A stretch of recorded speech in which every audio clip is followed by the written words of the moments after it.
என் பேர் முத்து சார். நீங்கள் ஃபஸ்ட் படம் பண்ணும்போது சிபு ஐசக் சார் தான் ப்ரொடியூசர் சார். அதை பற்றி சொன்னீங்க. அந்த ப்ரொடியூசர் நானும் லாஸ்ட் மந்த் 2 months பேக்கில் ஒரு ஸ்டோரி சொல்லலான்னு போயிருந்தேன் சார். அப்போது G3 அடையாறில் G3 செக்யூரிட்டி ஃபோர்ஸ் வச்சுருக்காரு. போகும்போது என்ன சொன்னார்னா, இல்லைப்பா நான் அந்த படத்தோடு நிறுத்திட்டேன், அதுக்கு மேலே எதுவும் படம் பண்ணல அப்படின்னாரு. ஸோ நானும் அதுக்கு முன்னாடி வந்துட்டேன். அவருக்கும் உங்களுக்கும் நல்ல பேர் கிடச்சிது. பட் அதுக்கு மேலே அவர் நிறுத்திட்டாருன்னு சொன்னார். அப்புறம் நீங்கள் அதை கரெக்டாக தான் முடிச்சிங்க. அவருக்கு புதுசாக வந்தார், பிஸ்னஸ் தெரியாது. அப்புறம் 32 days முடிச்சிங்க அப்படின்னு. அப்புறம் இன்னொரு ப்ரொடியூசரை ஓகே பண்ணிட்டு 1C ஃப்ரெண்டு தான் பண்ணுறாரு. அதே மாதிரி அவருக்கு வந்து அனுபவம் இல்லை அவருக்கும். நானும் இதான் இந்த ஃபீச்சர் ஃபிலிம் நான் தான் ஷார்ட் ஃபிலிம் பண்ணியிருக்கிறேன். ஸோ அதை எப்படி ஹேண்டில் பண்ணீங்க சார்? அது எப்படி நீங்கள் பார்த்தீங்க? இல்லை, இப்போ உங்களுக்கு வந்து என்னென்னா, எனக்கும் முழுமையாக வியாபாரம் தெரியாது. ஆனால் ஒன்று மட்டும் எனக்கு தெரியும், ஒரு நல்ல படம் எடுத்துட்டோம்னா அது எல்லாத்தையுமே அவங்களுக்கு கொண்டு தந்துரும்ன்றது மட்டும் எனக்கு தெரியும். நம்ம செய்ய வேண்டியது என்னென்னா, சிக்கனமாக எடுத்துடுறது மட்டும்தான். அவரை நம்ம காப்பாற்றணும். இப்போ ஒரு தயாரிப்பாளரை கில் பண்ணி நம்ம உயிரோட வரணும்னு நான் நினைக்கல. அவரை வாழ வைக்கணும், அவர் வாழ்த்து நமக்கு தேவைன்னு நான் நினச்சேன். இப்போ வரைக்கும் எல்லாருக்குமே அப்படி தான் நினைக்கிறேன். நான் எல்லா தயாரிப்பாளர்களுக்கும் நான் நினைக்கிறது வந்து அதுதான். ஸோ அப்படி வந்து நான் வந்து அந்த படத்தை ரொம்ப சிக்கனமாக எடுத்தேன்.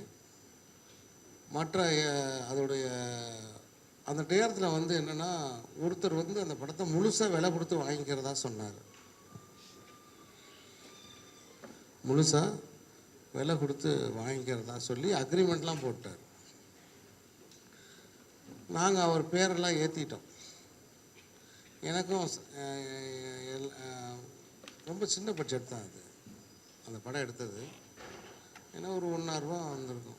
120, 130 வந்துருக்கும் அந்த பட்ஜெட்டு. ஒரு ஷூட்டிங் மட்டும் தான் செலவு, மற்ற எதுக்குமே அதில் பெருசாக செலவு கிடையாது. சரணியாக மட்டும் தான் சம்பளம். நீங்கள் பார்த்தீங்கன்னா தெரியும் அந்த படத்தில். எல்லாருமே இப்போ நியூ ஃபேஸ் தானே. விஜய் சேதுபதிக்கு 50,000 ரூபா சம்பளம் அந்த படத்தில். வசுந்தராவுக்கு 2 லட்சம் ரூபா சம்பளம். அதில் ஹீரோயின் வந்து ஃப்ளைட்டில் வருவாங்க அந்த படத்தில். ஒரு புது நல்ல அனுபவம் எனக்கு. அப்போ அவரை சேவ் பண்ணணும் அப்படிங்கிறது தான் என்னுடைய மோட்டோவாக இருந்துச்சு. அதுக்கு காரணம் திட்டமிடல், மிக குறுகிய நாளில் படத்தை எடுத்தல். அப்போ ஒருத்தர் வாங்குறேன்னு சொன்னவர் என்ன பண்ணிட்டாரு, ரிலீஸ் ஆகிறதுக்கு 3 நாளைக்கு முன்னாடி என்னால் முடியலை, அக்ரிமெண்ட்டை சேஞ்ச் பண்ணிக்கிடுவோம், டிஸ்ட்ரிபியூஷன் ஆக்கிடுவோம், ஒன்றும் அந்தர்பிலிட்டி அடிச்சிட்டார். பணத்தையும் தரல. அவர் அட்வான்ஸ் கொடுத்ததோடு நிப்பாட்டிக்கிட்டார். இதில் அவர் ஷாக் ஆகிட்டார். அவர் ஒரு மிலிட்ரி மேன். அவர் ஒரு மிலிட்ரி மேன். அவர் வந்து அடிக்கடி அவர் சொல்கிற வார்த்தை எனக்கு ரொம்ப பிடிச்ச வார்த்தை வந்து, நான் மிலிட்ரி மேன். சண்டையில் நான் கோவப்பட்டு சண்டை போடுறதே யாருக்கான, என்னோடய அரை நண்பனுக்காகத்தான். நான் அவன் காயம்பட்ட என் அரை நண்பனை நினச்சிக்கிட்டு தான் நான் அடுத்த நாள் சண்டைக்கே போவேன். ஸோ நான் எதையுமே வந்து அப்படி ரொம்ப நேர்மையான ஒரு ஆள். இப்போ ஒரு புக்கு ஒன்று எழுதியிருக்காரு, அவருடைய அனுபவத்தை பற்றி ஒரு புக்கு ஒன்று எழுதியிருக்காரு. அவர் LTTக்கு அமைதிப்படை, இந்திய அமைதிப்படை பீஸ் கீப்பிங் ஃபோர்ஸில் இருந்தவர், ஸ்ரீலங்காவில் இருந்தவர். அங்கேருந்து அவர் எப்படி அந்த பிரச்சனையை பார்த்தாரு, ரொம்ப நடுநிலையாக எழுதியிருக்காரு. ரொம்ப நடுநிலையோடு அதை எழுதிட்டு, என்னுடைய தமிழ் மக்களை நானே சுடணுமா அப்படின்னு சொல்லிட்டு வேலையை ராஜினாமா பண்ணிட்டு வந்துட்டார்.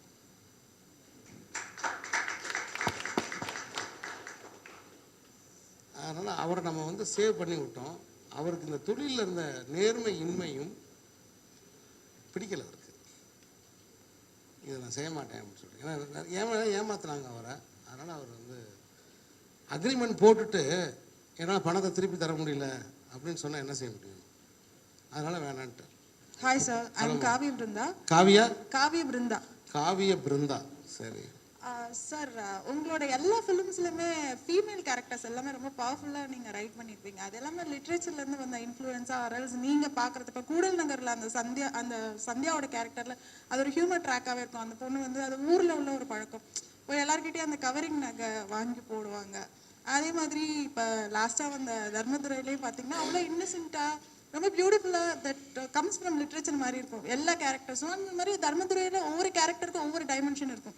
ஐஸ்வர்யா ராஜேஷ் வந்து அந்த டவுரிக்காக அதை ஃபேஸ் பண்ண முடியாமல் ஒரு இறந்து போகிற பொண்ணு. அது இன்னொரு கேரக்டர் வந்து எக்ஸ்ட்ரீம் ஆப்போசிட்டாக இருக்கும் அந்த தமன்னாவோட character. So where you are studying all these things. And one more thing, I don't know if I could tell you that தர்மதுரையில் வந்து ஐஸ்வர்யா ராஜேஷோட ஃபேஸ் வந்து ரொம்ப ஒரு இன்னசென்ட்டான ஒரு தமிழ் முகம். அதை வந்து நீங்கள் அந்த பொண்ணுக்கு கரெக்டாக போட்டிருப்பீங்க. அதே மாதிரி இங்கே இந்த சுபா கேரக்டர் வந்து ஒரு ஃபேர் கேர்ள். அது ரொம்ப காஸ்ட் டைப் பண்ணுற மாதிரி இல்லையா? அதை நம்ம பிரேக் பண்ணலாம்ல. ஏன் ஐஸ்வர்யா ராஜேஷ் மாதிரியான ஒரு ஃபேஸ் நீங்கள் கரெக்ட் ஒரு கிரியேட்டர் பாயிண்ட் ஆஃப் வியூலேருந்து அது ஆடியன்ஸ்க்கு கனெக்ட் ஆகணும். அவங்க அப்போ தான் கனெக்ட் பண்ணிப்பாங்க. But still we can break it. No, அது ஏன் பண்ணலாம்? புரியுது. அந்த பொண்ணு வந்து ஒரு நீங்கள் நல்லா பார்த்தீங்கன்னா தெரியும், அந்த பொண்ணு ஒரு தெலுங்கு பொண்ணுன்னு நான் காமிச்சிருப்பேன். ஏன்னா என்னால் அவ்வளோதான் செய்ய முடிஞ்சிச்சு. என்னால் அவ்வளோதான் நியாயப்படுத்த முடிஞ்சிச்சு. ஆக்சுவலாக வந்து நம்ம ஊருக்கார பொண்ணே ஒரு பொண்ணு மதுரை பொண்ணே போட்டிருக்கலாம். ஒரு நம்ம நம்ம நம்ம நிறமுடைய ஒரு பொண்ணையே போட்டிருக்கலாம். ஆனால் சரி, ஒரு தமன்னா விஜய் சேதுபதி அப்படிலாம் வந்து நிற்க, அதுவும் இல்லாமல் தமன்னாவை வந்து அவங்க இது வரைக்கும் பண்ணிக்கிட்டு இருக்க படங்கள் மாதிரி நம்ம காமிக்கலை. இது ரொம்ப முக்கியமான ஒரு விஷயத்தை நான் சொல்கிறேன். நான் தமன்னாவுடைய மேக்கப் மேன்கள் இருக்காங்கல்ல, அந்த மேக்கப் மனுஷிகள் ஒரு 8 பேர் 8-9 பேரோட தான் வருவாங்க. தமன்னா வரும்போது அவர்களால் நான் தாக்கப்பட தெரிஞ்சேன். ஏன்னா நான் வந்த உடனே ஃபஸ்ட்டு அவங்க எல்லாரையும் கூட உங்களுக்கு யாருக்கும் வேலை இல்லைன்னு, ஆனால் சம்பளம் வாங்கிக்கோங்க, சம்பளம் அவங்களுக்கு கொடுத்துருவாங்க. ஆனால் நீங்கள் இந்த பவுடரை தொட்டு இங்கே வைக்கக்கூடாது, பவுடரை தொட்டு இங்கே வைக்கக்கூடாது, இந்த பவுடரை தொட்டு அவன் மூஞ்சில் வைக்கக்கூடாதுன்னு சொல்லிட்டேன். எதையுமே செய்யக்கூடாது. சும்மா அப்படி தடவிக்கிட்டே இருக்கிறது, ப்ரெஸ்ஸை போட்டு தேய்ச்சிக்கிட்டே இருக்கிறது, வேலையெல்லாம் இருக்கக்கூடாது. முகத்தை கழுவிட்டு வந்துச்சுன்னா என்னவோ அப்படி தான் இருக்கணும், புரியுதா அப்படின்னு சொல்லிட்டேன். இவங்க இது ரொம்ப ஒரு வித்தியாசமான அனுபவம் ஆயிடுச்சு அவங்களுக்கு.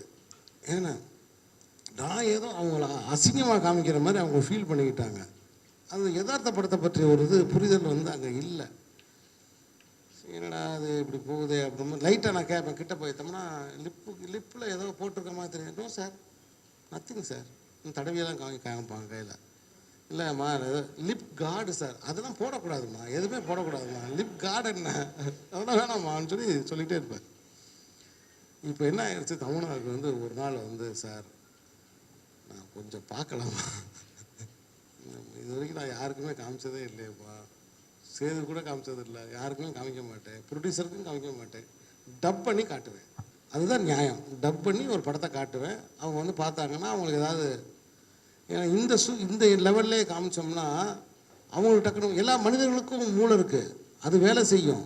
அது வந்து இந்த இடத்துல ஒரு சாங் வைங்க, அது வைங்க, இது வைங்கன்னு சொல்லிடுவாங்கன்றக்காண்டி நான் எதுவுமே காமிக்க மாட்டேன். அலர்ட்டா சரி பரவாயில்ல தமன்னா கேட்குது அப்படின்ட்டு ப்ரொடியூசருக்கு ஃபோன் பண்ணி, சுரேஷ் தமன்னா காமிக்கிறதுனால தமன்னா காமிக்கிறேன், சரி மாமான் வர சொல்லி காமிச்சேன். ஃபுல் படத்தையும் பார்த்துருச்சு. அது வரைக்கும் ஷூட் பண்ணதை ஃபுல்லாக பார்த்துட்டு, நான் நினைக்கவே இல்லை சார் நான் இவ்வளோ பியூட்டிஃபுல்லாக இருப்பேனா மேக்கப் இல்லாமல். அப்போ நான் சொன்னேன், பெண்ணே அழகு தான், பெண்ணாய் பிறப்பதே அழகு தான், பெண்ணே அழகு, பெண்ணாய் பிறப்பதே அழகு. ரோஜா பூவுக்கு எதுக்கு பவுடரை கொட்டுறீங்க, ரோஜா பூவாக இருக்கிறது தானே அழகு அப்படின்னு ஒரு விளக்கத்தை கொடுத்தேன். ஸோ அப்படி அவங்க ஒரு மெயின் ஸ்ட்ரீம் ஆர்டிஸ்ட்டை கொண்டு வந்து, ஒரு பாப்புலரான ஆர்டிஸ்ட்டை கொண்டு வந்து இது மாதிரி அவங்கள வந்து நம்ம ஊர் பொண்ணா, ஐ மீன் இங்கே இருக்க ஒரு தெலுங்கு பொண்ணாக காமிக்கிறது இருக்கு இல்லையா, அந்த வரைக்கும் தான் என்னால் செய்ய முடிஞ்சிச்சு. புரியுது நீங்கள் சொல்லுங்கள். ஒரு மதுரையில் இருக்கக்கூடிய மெடிக்கல் காலேஜில் படிக்கக்கூடிய ஒரு பொண்ணு அப்படின்னு. ஆனால் பட் நீங்கள் வந்து பார்த்தீங்கன்னா மதுரை மெடிக்கல் காலேஜில் தமன்னாவோட பியூட்டிஃபுல்லான டாக்டர்ஸ்லாம் இருக்காங்க. தமன்னா வந்து அதுல விஜய் சேதுபதியை கடைசி கூட்டிட்டு போய் அவங்க டிவோர்ஸ் அன்னைக்கு கூட்டிட்டு போவாங்கல்ல, ஸோ அங்க ஒரு டார்க் ஸ்கின்னை போட்டிருந்தா நான் இன்னும் கிளாப் பண்ணிருப்பேன். அவ்வளவுதான் விஷயம். என்ன புரியல, என்ன சொல்றாங்க? இல்ல சார், நீங்க தமன்னாக்கு வந்து விஜய் சேதுபதியை கூட்டிட்டு போவாங்க, டிவோர்ஸ் இங்க கூட்டிட்டு போவாங்க, எங்க கூட்டிட்டு போற அப்படின்னா அது டிவோர்ஸ் சீனா இருக்கும்.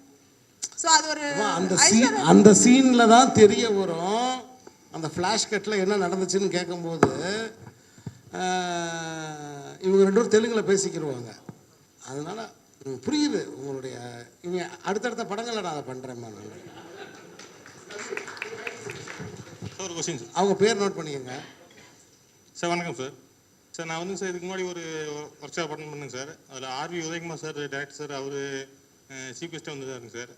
அப்போ வந்து நான் ஒரு கொஸ்டின் கேட்டேன், ஸ்க்ரீன் பிளேன்னு கேட்டேங்க சார். அவர் அதுக்கு என்னை கேட்டார், நீ இன்னைக்கு எப்படி இந்த ஒர்க் ஷாப்புக்கு வந்த அப்படின்னு கேட்டார். காலையில் எந்திரிச்சுங்க சார், குளித்தேன், இங்கே வந்துட்டேங்க சார் அப்படின்னு சொன்னேன். அதுக்கு அவர் வந்து இடையில பல்லு விளக்கலையா, சாப்பிடலையா அதெல்லாம் கேட்டார். கேட்டு இதுதான் ஸ்க்ரீன் பிளே, நடந்ததை வந்து நடந்த மாதிரிக்கு வரணும், மிஸ் பண்ணக்கூடாது அப்படின்னாருங்க சார். இப்போ நீங்கள் வந்து ஸ்க்ரீன் பிளேனா ஒரு கதையை நீங்கள் எப்படி சொல்கிறீங்க, ஒரு கதையை எப்படி சொல்கிறது நீங்கள் திரையில் சொல்ல போகிறீங்க. ஓகே, அதான் திரை கதை. Okay sir. கதை வேறு, திரை கதை வேறு. அதான் இப்போ உதாரணத்துக்கு அந்த கண்டினியூட்டி வந்து மிஸ் ஆகக்கூடாது அப்படின்னு சொல்லி முடிச்சிடறேனே. Okay okay sir. இப்போ உதாரணத்துக்கு பாட்டி வடை சுடுற கதை இருக்கு.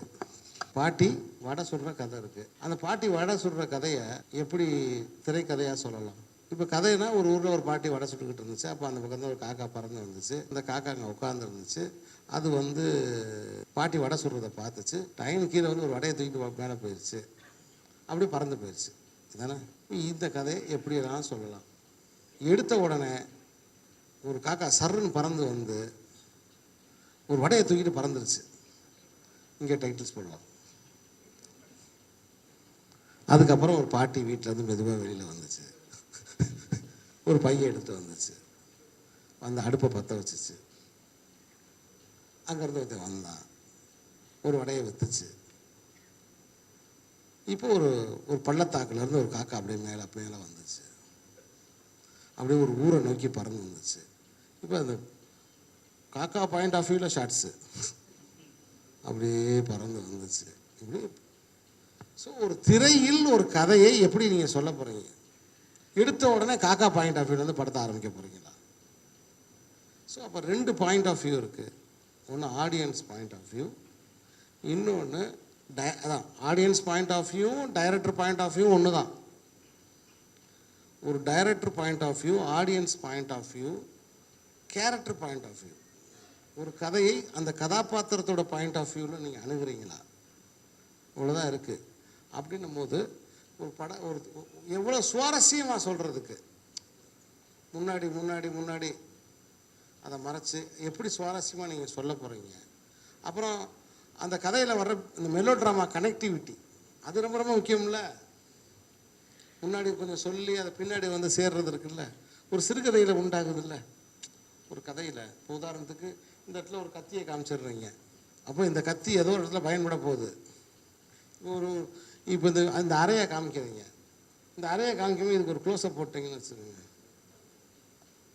திரைக்கதையில் வந்து இந்த ஃபயர் எக்ஸ்டென்ஷனில் அப்போ ஏதோ ஒரு இடத்துல வந்து தீ பிடிக்குதுன்னா இதை வந்து டக்குன்னு அணைச்சா லாஜிக் கரெக்டாக இருக்குல்ல. அதுதான் என்னோட.